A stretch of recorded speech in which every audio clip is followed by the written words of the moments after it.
êtes fatigués et chargés, et je vous donnerai du repos. Matthieu 11, verset 28. Venez à moi, vous tous qui êtes fatigués et chargés, et je vous donnerai du repos, a dit le Seigneur. Si tu es bon, Godan, il va te réguider. Et la foi. C'est Jésus qui sauve la vie. Pardonne mes péchés. Jésus m'a sauvé la vie. Pardonne mes péchés. C'est Jésus qui sauve la vie. Pardonne mes péchés. Mon Jésus m'a sauvé la vie. Jésus, oh, oh, oh.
Il est ma lumière,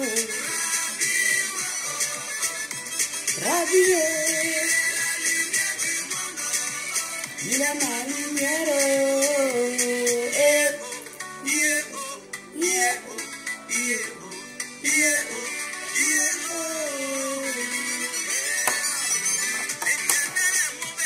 je ne manquerai de lui.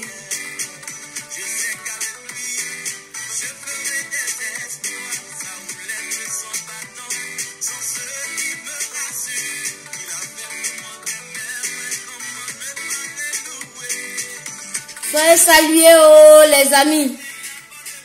Il y a une urgence. Il y a une urgence vitale. Voilà, donc la Zambrotte fait un direct un peu tardif. Je vous prie vraiment de partager. Et puis, je ne vais vraiment pas durer aujourd'hui. Donc, je vous prie vraiment, vraiment de partager la vidéo, les amis. S'il vous plaît, partagez vraiment la vidéo. C'est urgent, urgent, urgent, urgent, urgent. C'est vraiment urgent. Je vous prie de partager cette vidéo. Je vais commencer par l'audio. Et je vais parler rapidement, d'accord? Je vous prie de partager. Voilà, soyez tous salués. Gbalouna, Gbalou, Arcetri, Bou. Donc, je mets l'audio et je vous laisse écouter l'audio. Et juste après l'audio... Je suis en ligne avec elle, je l'appelle sur WhatsApp. Et voilà, elle va s'exprimer. Voilà, elle va s'exprimer. Je vous laisse écouter l'audio, s'il vous plaît, partagez dans les groupes. Voilà, elle va parler à ses frères. Et voilà. Donc, maman, on t'écoute. Les Ivoiriens t'écoutent. Voilà.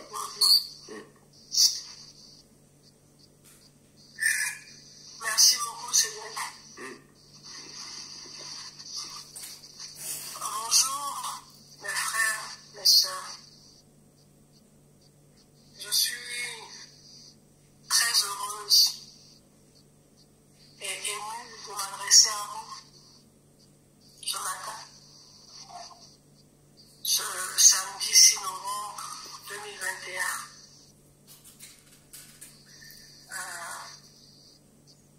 Je suis Awa. Je suis journaliste, ex-présentatrice du journal à la télévision nationale. Et je suis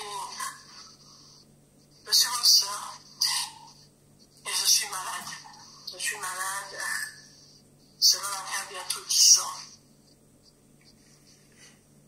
Et par la grâce de Dieu, je suis encore vivante. je suis encore vivante, mais mon état de santé se dégrade chaque fois un peu plus. Et aujourd'hui, plus que jamais, j'ai besoin de recevoir des soins qui ne peuvent être administrés qu'à l'extérieur. Malheureusement, je n'en ai pas les moyens parce que j'ai perdu mon emploi et que je ne vis que par la générosité des frères et des sœurs qui, depuis le début de mes souffrances, m'ont soutenu, m'ont aidé et me soutiennent encore aujourd'hui. Je profite de cette tribune pour leur dire merci. Infiniment merci du plus profond de mon cœur pour tout ce qu'ils ont fait, qu'ils continuent de faire. Les autorités aux plus petits des Ivoiriens, pour chaque chose, chaque geste, chaque parole, chaque encouragement qu'ils m'ont prodigué.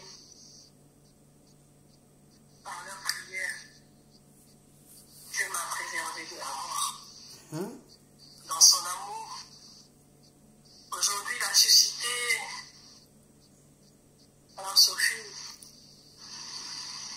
que moi j'appelle affectueusement Eva, a suscité Cédric, que j'appelle mon fils. Que Dieu vous bénisse. Amen. Vous qui, aujourd'hui encore, en m'entendant, allez ressentir votre cœur débordé d'amour pour moi, pour faire un geste pour me sauver, parce que j'ai besoin de vivre. Je veux vivre, je veux guérir, je veux retrouver ma place dans la société, je veux vivre, et élever mes enfants. Je veux vivre. J'ai besoin de vous. J'ai besoin de vous. Et je vous remercie déjà d'être à l'écoute à cet instant précis, d'avoir pris de votre temps pour vouloir m'écouter, m'entendre. Parce qu'on a dit que certaines personnes ont dit que j'étais plus de ce monde. L'amour de Dieu m'a gardé, je suis encore en vie. Mais par décence, je ne puis vous montrer l'image dégradée dans laquelle la maladie m'a mis. C'est pourquoi je vous parle du fond de mon cœur. Et je vous remercie d'être là. Je vous remercie pour tout ce que vous ferez, pour la pensée, la prière, le geste que vous ferez pour moi. Merci parce que vous me montrez ainsi que vous m'aimez. Oui, c'est un... Très chers frères et sœurs, je vous prie de vraiment partager cette vidéo parce qu'il s'agit ici d'une situation d'urgence vitale. Il s'agit ici d'une situation d'urgence sanitaire. Il s'agit ici de la perte ou la vie d'une personne. Il s'agit ici de maintenir la vie, le souffle de vie de quelqu'un. Donc, ceci n'est pas un direct politique. Voilà. Je demande à tous les Ivoiriennes et Ivoiriennes, tous les Africains, tous ceux qui ont la main sur le cœur, toutes les personnes généreuses, les âmes généreuses, de bien vouloir contacter notre frère Balouna Gbalou, voilà, qui est très connu. Il va afficher ici toutes les informations sur ce direct. Contactez-le rapidement parce que nous sommes en face d'une réelle urgence vitale. Voilà. Donc, notre star d'alors, Awa Eoura, ancienne journaliste, vraiment à la télévision ivoirienne. Cette dame éloquente, cette dame charmante, cette dame qui avait un accent vraiment, vraiment feutré, on va dire, qui était tellement brillante dans sa carrière, qui a tout donné, voilà, au niveau de la communication, au niveau de sa prestance, elle a tout donné à la Côte d'Ivoire. Et même quand on était encore enfant, on était heureux, fiers de voir la représentation que cette dame nous ramenait. Aujourd'hui, Cette dame vient parler ici. Elle a parlé en présence de Gbalou Gbalou, qui l'a approché, qui a bien voulu se rapprocher de cette femme. Dieu est passé par lui, Dieu a touché son cœur et je pense que le moment est arrivé. Voilà. Awa Eoura, elle a dit dans son vocal que vous suivrez même sur Gbalou Gbalou, sur son direct. Moi, je n'ai pas voulu aller jusqu'au bout. Voilà, pour ne pas faire long ce soir. Cette dame est atteinte de diabète. Mes frères et sœurs, cette dame est atteinte de diabète depuis 10 ans. Chers camarades, depuis 10 ans, elle est atteinte de diabète. Il faut savoir que chez nous, dans nos pays, la prise en charge du diabète n'est pas optimale. La prise en charge du diabète n'est pas optimale. Le diabète est une maladie chronique qui ronge. Et quand cette prise en charge n'est pas optimale, elle peut entraîner des complications. La personne peut décompenser. La personne peut mourir d'un moment à un autre. Il faut dire que cette femme a la main de Dieu sur elle. Parce que depuis des années, ils avaient annoncé qu'elle était morte. En réalité, elle est encore vivante. Vous avez entendu son cri de cœur. Vous avez entendu ses pleurs. Elle a dit, je veux vivre. Je veux rester en vie. Je veux retrouver ma santé. Je veux retrouver mon intégrité. C'est pour cela, cette grande dame-là, elle a laissé de côté l'orgueil. Elle a laissé de côté la fierté. Et elle est venue et c'est elle-même qui a dit la pathologie qu'elle avait. Très chers frères et sœurs, le diabète est une maladie chronique très dangereux. Parce que le diabète va commencer par l'attaque du pancréas. Le pancréas qui est cet organe-là qui est dans notre corps. C'est le pancréas qui va sécréter le taux d'insuline dans ton corps. C'est le pancréas qui va permettre de réguler ton taux de glycémie dans le corps. Et il faut savoir que la glycémie, c'est le taux de sucre dans le sang. Donc on parle du sucre. C'est le sucre qui va monter au cerveau pour donner de l'énergie au cerveau. Donc quand le pancréas est affecté, imaginez-vous les dégâts. Imaginez-vous les dégâts. Depuis 10 ans, cette femme-là est livrée à elle-même. Les diabétologues en Côte d'Ivoire, on ne sait pas s'ils sont assez bons. On se connaît dans nos pays. Vous comprenez? Donc c'est la main de Dieu qui est sur cette femme. Parce que si ton pancréas est dysfonctionnant, qui ne sécrète pas l'insuline qui va permettre de réguler ton taux de sucre dans le sang, tu peux être en hypoglycémie. Et qu'est-ce qui va se passer? Tu peux tomber, tu peux faire une hypotension orthostatique, comme ça tu sors du lit, tu tombes. Tu peux faire un coma diabétique. Donc cette dame-là n'a même pas les moyens pour avoir ne serait-ce que l'appareil pour contrôler sa glycémie capillaire, pour savoir même son taux de sucre dans le sang, pour au moins pouvoir mettre en place un protocole d'insuline, soit lente, soit rapide, soit des ADO. Imaginez les complications. La prise en charge du diabète, le diabète c'est la maladie des riches, c'est pas la maladie des pauvres. Donc une dame qui est tombée dans une aussi grande précarité, qui se retrouve diabétique depuis plus de 10 ans, moi je me demande comment elle a fait pour rester en vie jusqu'à aujourd'hui. Je me pose vraiment la question, comment elle a fait pour rester en vie jusqu'à aujourd'hui. Il y a urgence vitale. Il y a urgence vitale. Vu les symptômes qu'elle a décrits dans son récit, il y a vraiment urgence vitale. Pourquoi je vous dis qu'il y a urgence vitale? Parce que ses organes commencent à être atteints, les amis. Les organes de cette dame, Awa Eoura, commencent à être atteints. C'est-à-dire que les symptômes qu'elle décrit quand je l'ai écoutée, elle me décrit des macro-angiopathies, elle me décrit des micro-angiopathies, les amis. Je vais faire simple, pour que vous vous rendez compte vous-même qu'il y a vraiment urgence vitale. Dans un français terre à terre, quand je parle de macro-angiopathie diabétique, ça veut dire qu'il y a une atteinte au niveau même de ces vaisseaux sanguins. Vous comprenez? Dans ces vaisseaux sanguins-là, c'est-à-dire dans ces veines, dans ces artères, dans ces capillaires, il y a une atteinte au niveau de ces vaisseaux sanguins. Ces artères sont touchées. Les membres inférieurs peuvent être touchés. Donc, ça veut dire qu'il y a une mauvaise vascularisation. Le sang ne circule pas correctement dans son corps. Ça peut entraîner des phlébites. Hein? Ça peut porter une atteinte même au niveau cardiaque, du rythme cardiaque. Ça peut apporter une atteinte au niveau du cerveau. Puisque la glycémie n'est pas bien régulée, le cerveau n'aura pas le sucre qui va pouvoir donner l'énergie au cerveau. Je fais vraiment simple. Pour que nos frères et sœurs, vous compreniez la situation dans laquelle se trouve Awa Eoura. Son cerveau est touché. Donc, c'est-à-dire que la macro-angiopathie là, ça peut s'entraîner aussi des hyperglycémies. Ça veut dire que le taux de sucre dans son corps, puisqu'elle ne contrôle même pas. Normalement, un diabétique doit contrôler son taux de glycémie matin, midi et soir en prépandrial, c'est-à-dire avant de manger. Mais Awa Eoura n'a pas les moyens. Moi, je sais que la petite boîte de Lancel,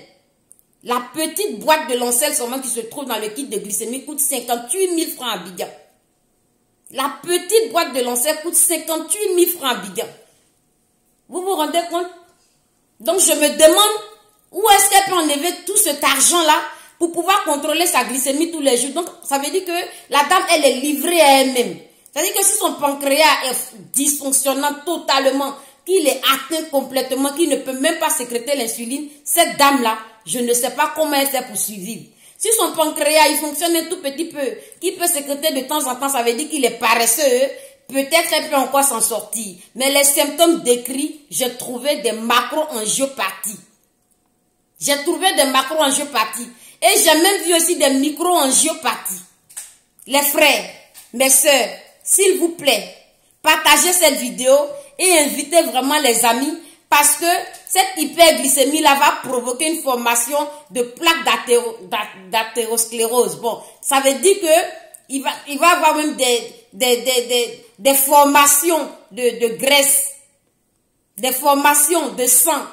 C'est-à-dire qu'il y a une désorganisation totale au niveau de son système immunitaire.